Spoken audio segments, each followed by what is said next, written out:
Hello and welcome back to wings एक उड़ान। सो दोस्तों, नया सेशन, फिर कुछ नए एमसीक्यूज आज के सेशन में हम डिस्कस करेंगे। लेकिन इससे पहले आपको बता दूं कि जो प्रिसाइज नोट्स थे, short notes topic wise with MCQs, वो दोनों ऐप पर अवेलेबल हैं। किड्स कॉमर्स जोन की ऐप पर भी, विंग्स एक उड़ान की ऐप पर भी। डिस्क्रिप्शन बॉक्स में उसका लिंक आपको दे दिया जाएगा, वहां से आप ले सकते हो। और साथ ही साथ दोनों ऐप के अंदर ना 10 मॉक टेस्ट अकाउंटेंसी के हैं। हर टेस्ट में 50 क्वेश्चन हैं अकाउंटेंसी के, कुल मिला के 500 practice question with analysis videos भी। और साथ ही साथ एक 900 एमसीक्यूज की पीडीएफ है, उसके एनालिसिस वीडियोस। हमारा दूसरा चैनल किड्स कॉमर्स जोन, उस पर ऑलरेडी उसकी प्लेलिस्ट बन चुकी है। उसी चैनल पे कॉस्ट अकाउंटिंग की भी कुछ एमसीक्यूज की प्लेलिस्ट बनी हुई है, तो आप वहां पे जाके देख सकते हो आराम से।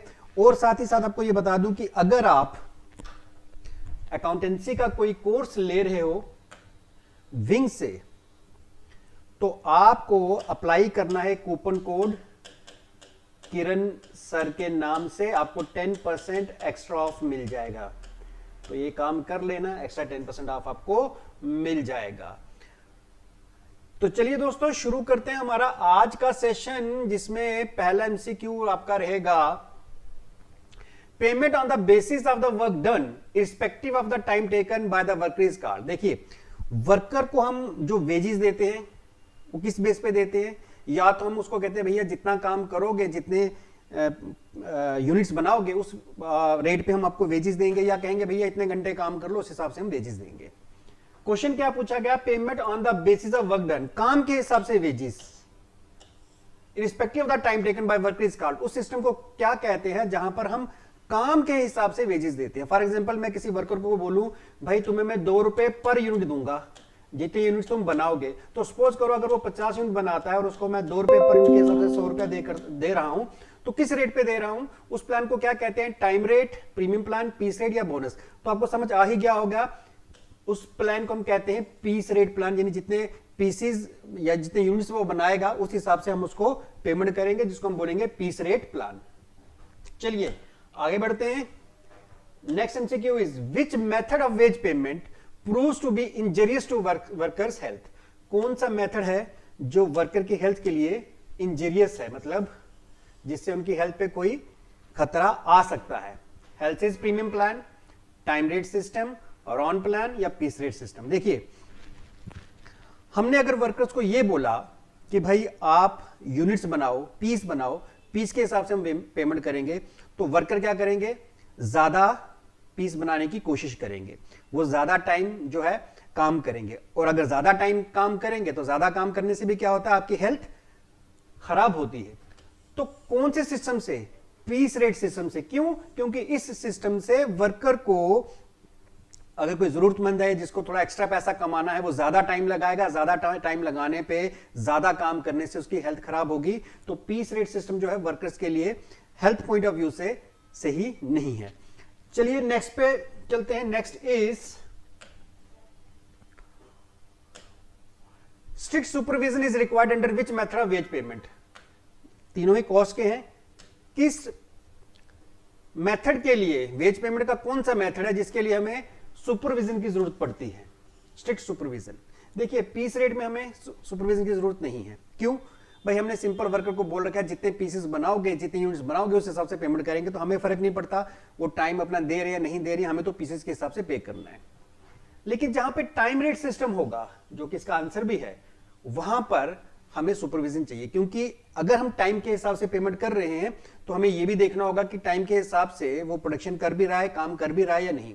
तो सुपरविजन रखना पड़ता है कि जो वर्कर्स हैं कहीं टाइम वेस्ट तो नहीं कर रहे, जो आपको उनको टाइम दिया गया है, जिस टाइम के लिए हम उसको पेमेंट कर रहे हैं, क्या वो प्रॉपर्ली यूज कर रहे हैं काम के लिए।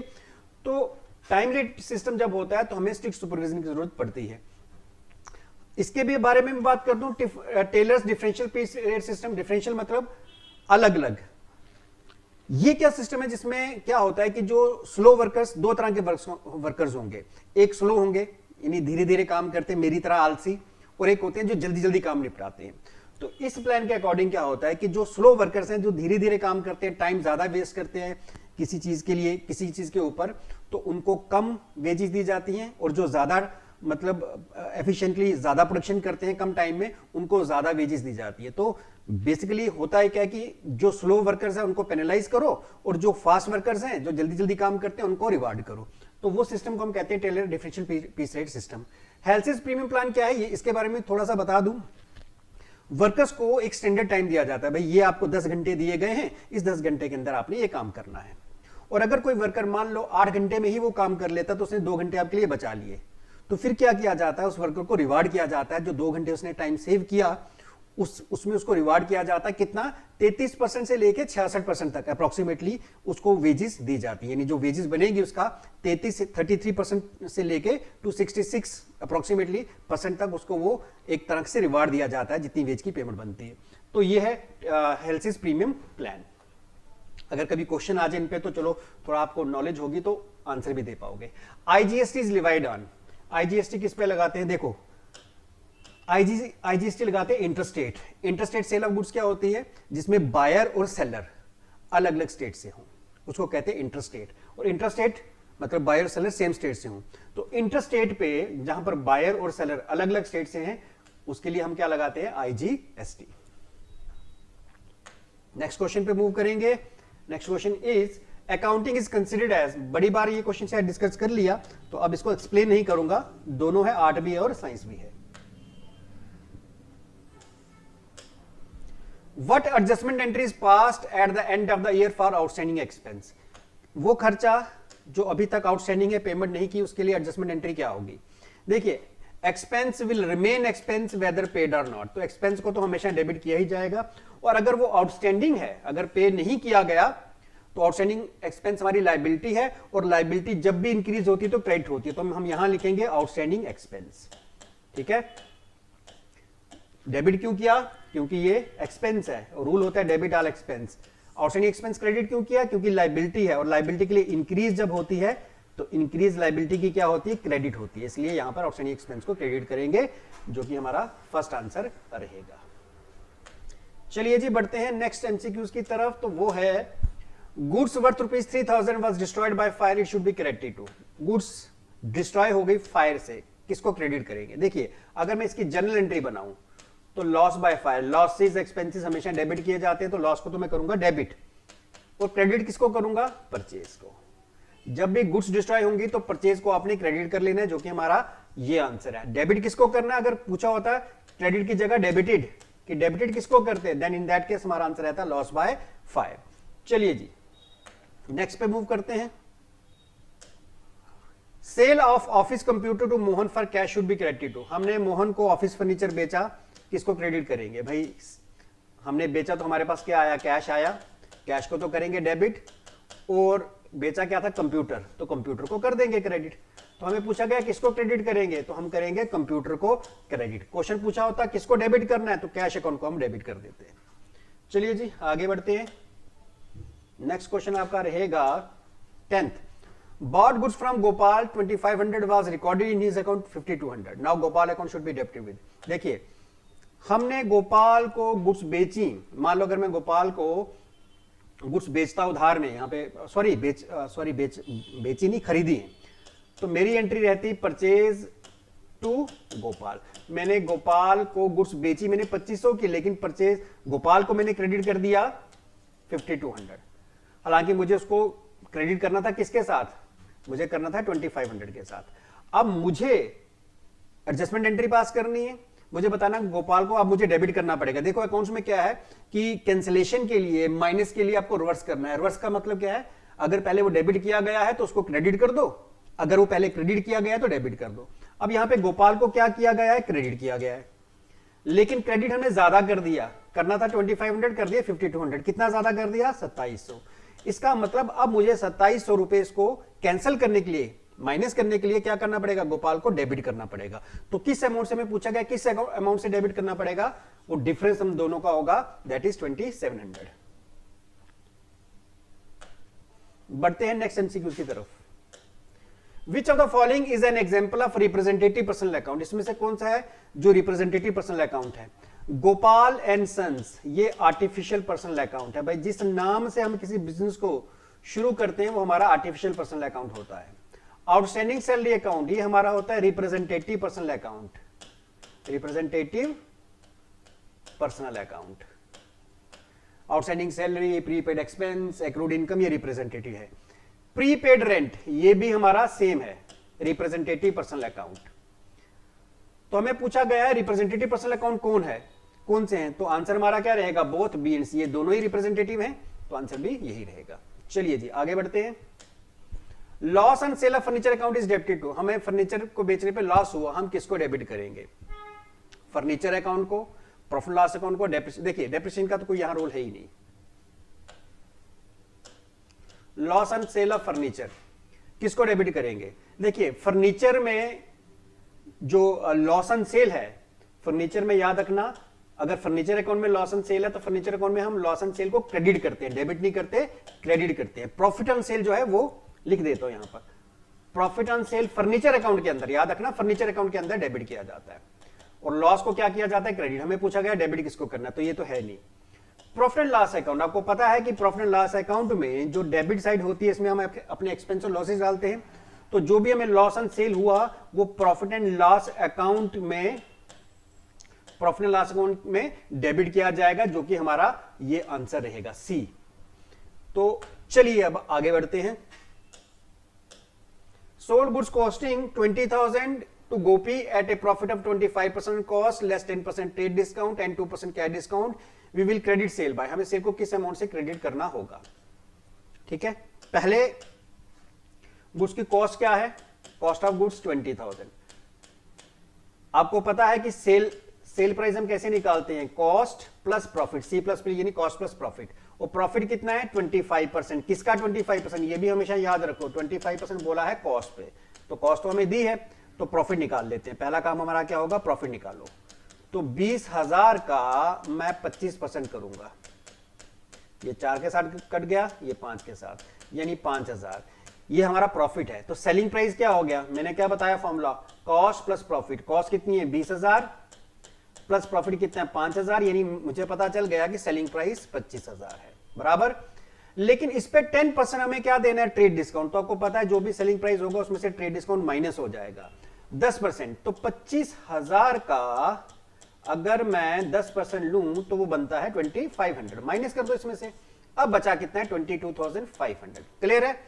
और 2% कैश डिस्काउंट है, इसमें से माइनस कर दो, पहले ट्रेड डिस्काउंट माइनस करना है फिर कैश डिस्काउंट, 2%, 22,500 का 2% अभी कैश डिस्काउंट देना है। तो जरा मैं कैलकुलेटर पे कर लेता हूं कहीं गलती ना हो जाए, 22,500 का 2% वो होता है 450, ये भी माइनस कर दो, तो माइनस 22,500। सेल्स को हम क्रेडिट करेंगे क्या पूछा, हाँ सेल्स को किस, एक मिनट, तो सेल्स को हम क्रेडिट करेंगे 22,500 के साथ, ये ठीक है। हाँ अगर ये पूछा होता कि कैश को किस अकाउंट के साथ क्रेडिट करते, तो कैश को इन दैट केस कैश को हम करते 22,050 के साथ, और 450 हम किसके लिए, डिस्काउंट के लिए, कैश डिस्काउंट के लिए। क्या किया हमने, सेल्स की है, तो सेल में हमने डिस्काउंट दिया होगा, तो डिस्काउंट अलाउड को हम डेबिट करते किसके साथ, 450 के साथ। तो सारे आंसर सुन लो, अभी हमारे क्रेडिट सेल को हम किस अमाउंट से क्रेडिट करते हैं, वो 22,500 है। अगर पूछा होता कैश को किस अकाउंट से डेबिट करते हैं, तो 22,050 है। और अगर पूछा होता कैश डिस्काउंट को हम किस अमाउंट से डेबिट करते हैं, वो 450 है। ट्रेड डिस्काउंट तो हम कहीं पे भी दिखाते नहीं है, तो सबके आंसर दे दिए। हमें पूछा था क्रेडिट सेल के बारे में, तो उसका आंसर रहेगा 22,500। अगर जनरल बनानी है वो भी बना देता हूं, cash account, debit, discount account, debit to sales. Sale में लिखते हैं हम 22,500, डिस्काउंट में लिखते हैं हम 450 कैश डिस्काउंट, और बाकी जो बैलेंस हमें कैश मिलता वो कैश में लिख देते 22,050। तो इन दोनों को किया डेबिट और सेल को किया क्रेडिट, अमाउंट आपके सामने। बढ़ते हैं नेक्स्ट के ऊपर, चलिए जी चलिए आगे बढ़िए, आगे बढ़िए, ये आ गया। Sold goods to Ram for 10,000 at 10% trade discount will be recorded as, sale को हम किस अमाउंट पे रिकॉर्ड करेंगे। अभी हमने बात की कि सबसे पहला काम तो आपको ट्रेड डिस्काउंट माइनस करना है, तो हमारा 10,000 का जो सेलिंग प्राइस था उसमें से माइनस कर लो 10%, मैं सीधा रफली कर रहा हूं, तो सेल्स को हम क्रेडिट करेंगे 9,000 के साथ। ट्रेड डिस्काउंट को मैंने बड़ी बार कहा हमें दिखाना नहीं है जनरल एंट्री में, टोटल वैल्यू में से सिर्फ लेस करना होता है उसको, तो हमने कर लिया, तो सेल्स को हम दिखाएंगे 9,000 के साथ। ट्रेड डिस्काउंट हमें नहीं दिखाना, ये जो यहां पे लिखा हुआ है बी में, तो सेल्स को दिखाना है 9,000 के साथ। ठीक है, बढ़ते हैं नेक्स्ट पे। Personal account refer to, personal account कौन सा अकाउंट है? Liability, asset, debtor and creditor.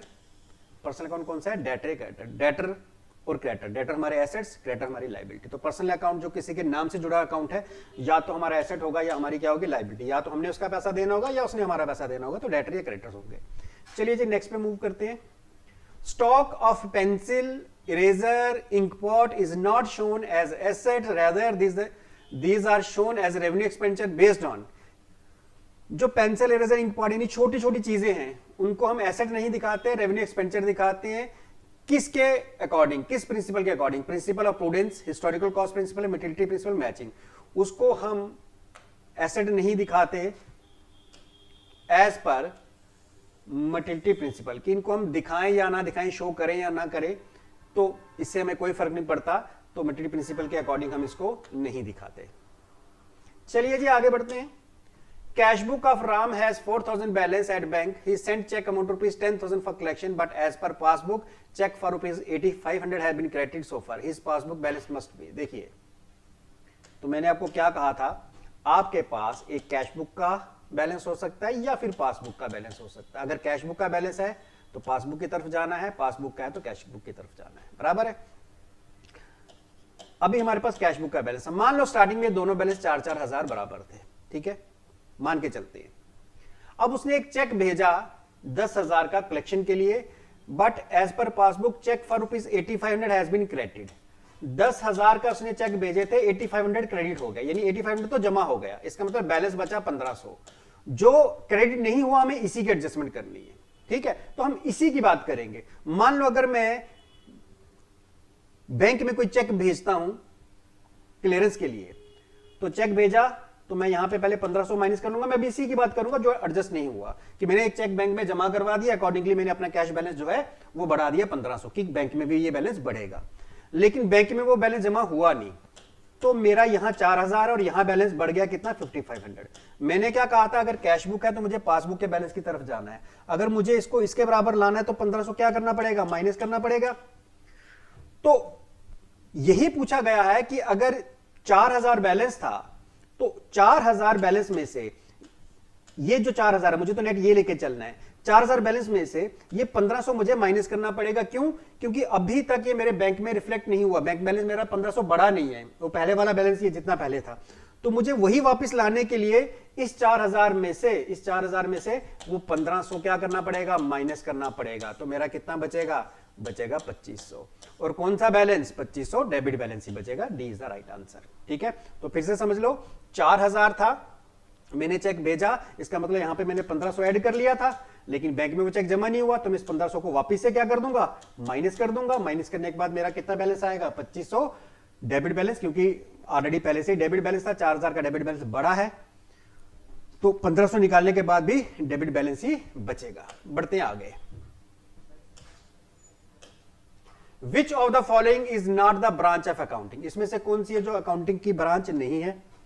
Financial accounting is a branch of accounting, cost accounting भी है, management. Book keeping is not the branch of accounting, ठीक है, answer is book keeping. Next,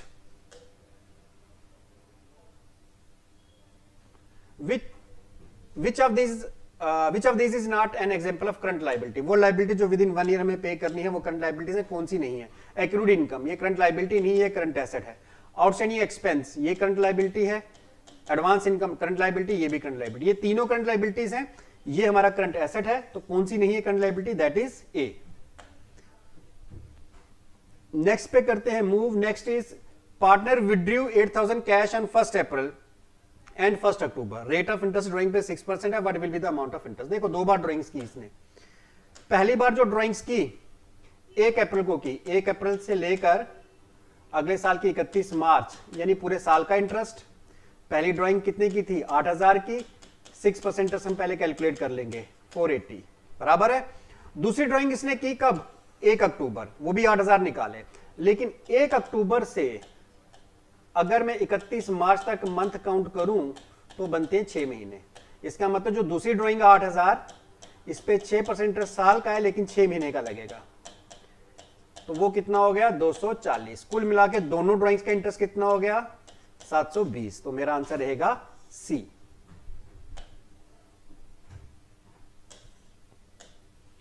Anu and Shalu are partners in a firm.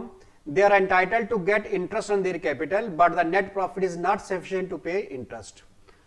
तो दो partner हैं अनु और शालू, उनको capital पे इंटरेस्ट मिलना है लेकिन नेट प्रॉफिट इतना नहीं है कि उनको इंटरेस्ट दिया जा सके। In this case the net profit will be distributed among partners as interest on capital in. देखिए अगर मान लो हमारे पास 20,000 का प्रॉफिट है, सपोज हमारा प्रॉफिट 20,000 है, लेकिन अनु और शालू का टोटल इंटरेस्ट ही 30,000 बन रहा है, तो हम उनको 30,000 तो इंटरेस्ट नहीं दे सकते, क्योंकि एज पर जो हमारे रूल्स होते हैं उसके हिसाब से मैक्सिमम हमारे पास जितना प्रॉफिट है उतना ही इंटरेस्ट देंगे। इसका मतलब यही 20,000 हम इन दोनों को बांटेंगे। अब किस रेशो में बांटेंगे? Equally? No. Agreed ratio? No. Profit sharing ratio? No. वो बटेगा कैपिटल रेशो में। भाई जितने ज्यादा कैपिटल लगाई होगी उसको ज्यादा मिल जाएगा शेयर, और जिसने कम कैपिटल लगाई होगी तो कम शेयर मिलेगा। तो जो प्रॉफिट है वो कैपिटल आपकी कैपिटल रेशो में बटेगा। D is the right answer. जिसने ज्यादा कैपिटल लगाई वो ज्यादा का हकदार बनेगा, जिसने कम कैपिटल लगाई वो कम का हकदार। Ram cheque dishonoured, it will be debited to. Ram का चेक डिसऑनर्ड हो गया। देखिए पहले हम मान लो राम ने मुझे एक चेक दिया, तो मैं क्या एंट्री बनाऊंगा? मैं लिखूंगा bank account to Ram. Ram ने मुझे चेक दिया, ये चेक रिसीव हुआ मुझे, ठीक है। अब चेक डिसऑनर्ड हुआ तो मैं क्या एंट्री बनाऊंगा? उलट। क्या एंट्री बनाऊंगा? उलट। उलट मतलब राम टू बैंक। तो मैंने किसको डेबिट किया? मैंने डेबिट किसको किया? राम को। तो मेरा आंसर भी यही रहेगा। हाँ, पूछा जाता किसको क्रेडिट करना है, देन इन दैट केस हमारा आंसर रहता bank. The rule of nominal account is, nominal account का रूल क्या है सबको पता है, मुझे लगता है बताने की जरूरत ही नहीं है। Debit all expense and losses, credit all income and gain. तो debit all expense and losses, credit all income and gain. Debit what comes in, credit what goes out, ये रेल का रूल है। और debit what goes out, credit what comes in, ये कोई rule है ही नहीं, ठीक है। और ये भी कोई रूल नहीं है। चलिए आगे बढ़ते हैं। Which one of the following is not an example of credit balance account? इसमें से कौन सा है जो क्रेडिट बैलेंस नहीं है? मैंने आपको पहले भी बताया था, कैपिटल, लायबिलिटी, इनकम, ये क्रेडिट बैलेंस होते हैं। तो कैपिटल क्रेडिट बैलेंस है, सेल्स इनकम है, क्रेडिट बैलेंस है, परचेज रिटर्न क्रेडिट बैलेंस, क्योंकि परचेज का डेबिट बैलेंस होता है, ड्राइंग्स का हमेशा डेबिट बैलेंस होता है। तो उसने पूछा था कौन सा क्रेडिट बैलेंस नहीं है, नहीं कौन सा है? Drawings account. ड्राइंग्स अकाउंट का डेबिट बैलेंस होता है। चलिए दोस्तों आगे बढ़ते हैं। Next is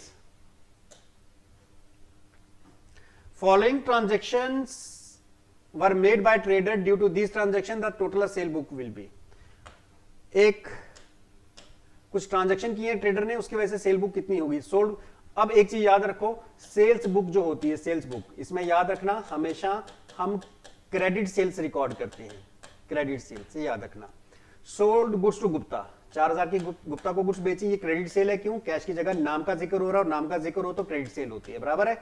sold good to शामान cash, ये कैश में बेची है, तो जो कैश वाली सेल है, ये वाली सेल्स, ये हमेशा कैश बुक में आएंगी। तो ये भी पता होना चाहिए कैश सेल कहां आएगी? कैश बुक में। Sold goods to Mohan on credit, ये भी क्रेडिट पे सेल है 7,000, तो सेल्स बुक में सिर्फ क्रेडिट सेल्स रिकॉर्ड करती है, जो कि कितनी बन गई अभी? 11,000। तो हमारा आंसर भी ये रहेगा। Out of the following which is the feature of journal? Journal is a book in which all the transaction are recorded. Yes.